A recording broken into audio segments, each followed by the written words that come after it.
और ब्रेक के बाद एक बार फिर से स्वागत है आप सभी का। रुख करते हैं खबरों का। राम मंदिर प्राण प्रतिष्ठा पर पीएम मोदी का ट्वीट सामने आया। पीएम मोदी ने जारी किया है ऑडियो संदेश। प्राण प्रतिष्ठा में केवल 11 दिन बचे हैं, जिसमें प्रधानमंत्री नरेंद्र मोदी ने कहा, मेरा सौभाग्य इस अवसर की साझी बनेंगे। जय।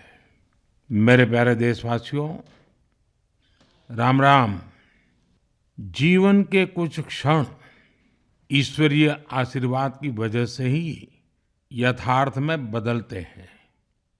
आज हम सभी भारतीयों के लिए, दुनिया भर में फैले राम भक्तों के लिए ऐसा ही पवित्र अवसर है। हर तरफ प्रभु श्री राम की भक्ति का अद्भुत वातावरण, चारों दिशाओं में राम नाम की धुन, राम भजनों की अद्भुत सौंदर्य माधुरी। हर किसी को इंतजार है 22 जनवरी का, उस ऐतिहासिक पवित्र पल का। और अब अयोध्या में राम लला की प्राण प्रतिष्ठा में केवल 11 दिन ही बचे हैं। मेरा सौभाग्य है कि मुझे भी इस पुण्य अवसर का साक्षी बनने का अवसर मिल रहा है। ये मेरे लिए कल्पनातीत अनुभूतियों का समय है। मैं भावुक हूँ, भाव विह्वल हूँ। मैं पहली बार जीवन में इस तरह के मनोभाव से गुजर रहा हूँ। मैं एक अलग ही भाव भक्ति की अनुभूति कर रहा हूँ। मेरे अंतर मन की ये भाव यात्रा मेरे लिए अभिव्यक्ति का नहीं, अनुभूति का अवसर है। चाहते हुए भी मैं इसकी गहनता, व्यापकता और तीव्रता को शब्दों में बांध नहीं पा रहा हूँ। आप भी भली भांति मेरी स्थिति समझ सकते हैं। जिस स्वप्न को अनेकों पीढ़ियों ने वर्षों तक एक संकल्प की तरह अपने हृदय में जिया, मुझे उसकी सिद्धि के समय उपस्थित होने का सौभाग्य मिला है। प्रभु ने मुझे सभी भारतवासियों का प्रतिनिधित्व करने का निमित्त बनाया है। निमित्त मात्रम भव सव्यसाचिन। ये एक बहुत बड़ी जिम्मेदारी है। जैसा हमारे शास्त्रों में भी कहा गया है, हमें ईश्वर के यज्ञ के लिए, आराधना के लिए स्वयं में भी दैवीय चेतना जागृत करनी होती है। इसके लिए शास्त्रों में व्रत और कठोर नियम बताए गए हैं, जिन्हें प्राण प्रतिष्ठा से पहले पालन करना होता है। इसलिए आध्यात्मिक यात्रा की कुछ तपस्वी आत्माओं और महापुरुषों से मुझे जो मार्गदर्शन मिला, उन्होंने जो यम नियम सुझाए हैं, उसके अनुसार मैं आज से 11 दिन का विशेष अनुष्ठान आरंभ कर रहा हूँ।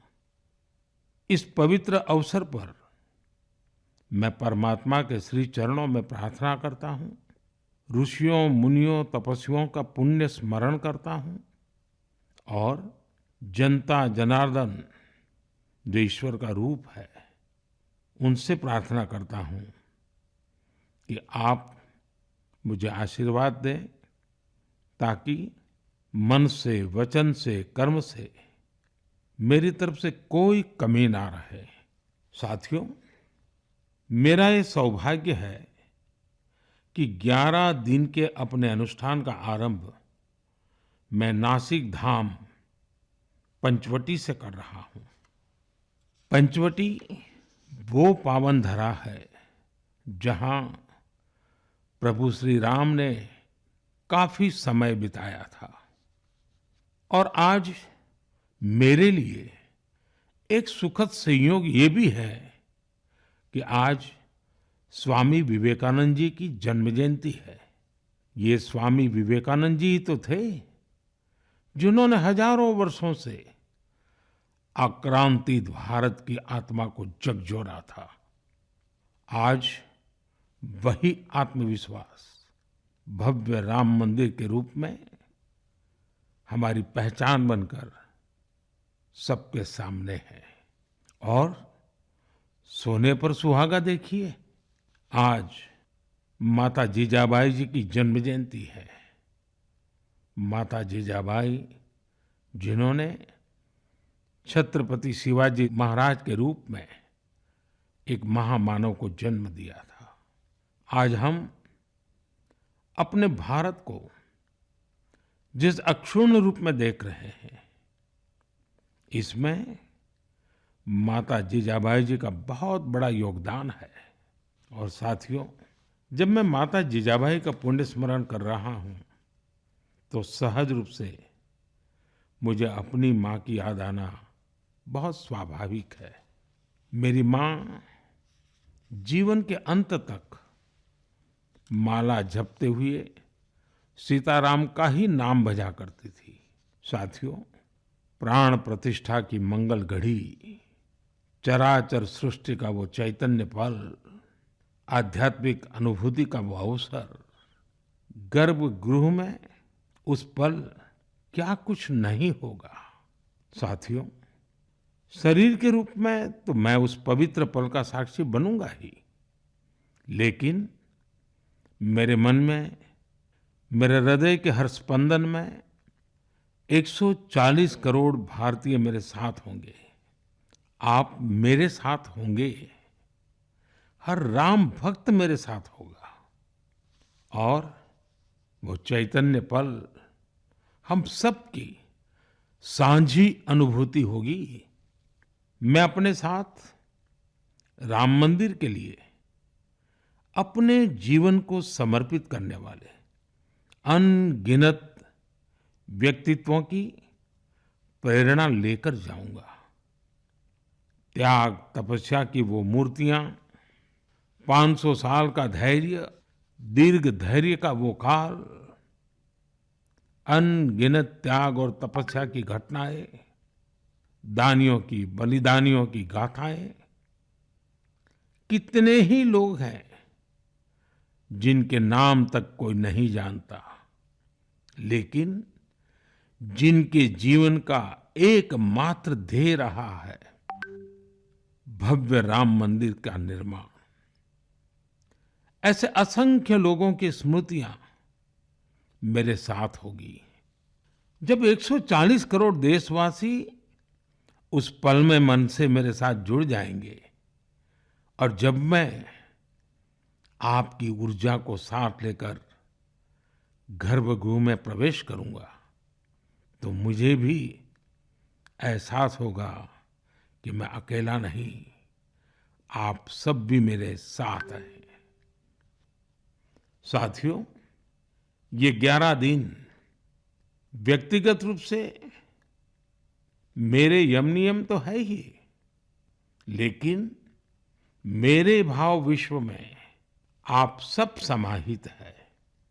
मेरी प्रार्थना है कि आप भी मन से मेरे साथ जुड़े रहें। रामलला के चरणों में मैं आपके भावों को भी उसी भाव से अर्पित करूंगा जो भाव मेरे भीतर उमड़ रहे हैं। साथियों, हम सब इस सत्य को जानते हैं कि ईश्वर निराकार है, लेकिन ईश्वर साकार रूप में भी हमारी आध्यात्मिक यात्रा को बल देते हैं। जनता जनार्दन में ईश्वर का रूप होता है, ये मैंने साक्षात देखा है, महसूस किया है। लेकिन जब ईश्वर रूपी वही जनता शब्दों में अपनी भावनाएं प्रकट करती है, आशीर्वाद देती है तो मुझ में भी नई ऊर्जा का संचार होता है। आज मुझे आपके आशीर्वाद की आवश्यकता है। इसलिए मेरी प्रार्थना है कि शब्दों में, लिखित में अपनी भावनाएं जरूर प्रकट करें, मुझे आशीर्वाद जरूर दें। आपके आशीर्वाद का एक एक शब्द मेरे लिए शब्द नहीं, मंत्र है। मंत्र की शक्ति के तौर पर वो अवश्य काम करेगा। आप अपने शब्दों को, अपने भावों को नमो ऐप के माध्यम से सीधे मुझ तक पहुंचा सकते हैं। आइए हम सब प्रभु श्री राम की भक्ति में डूब जाएं। इसी भाव के साथ आप सभी राम भक्तों को कोटि कोटि नमन।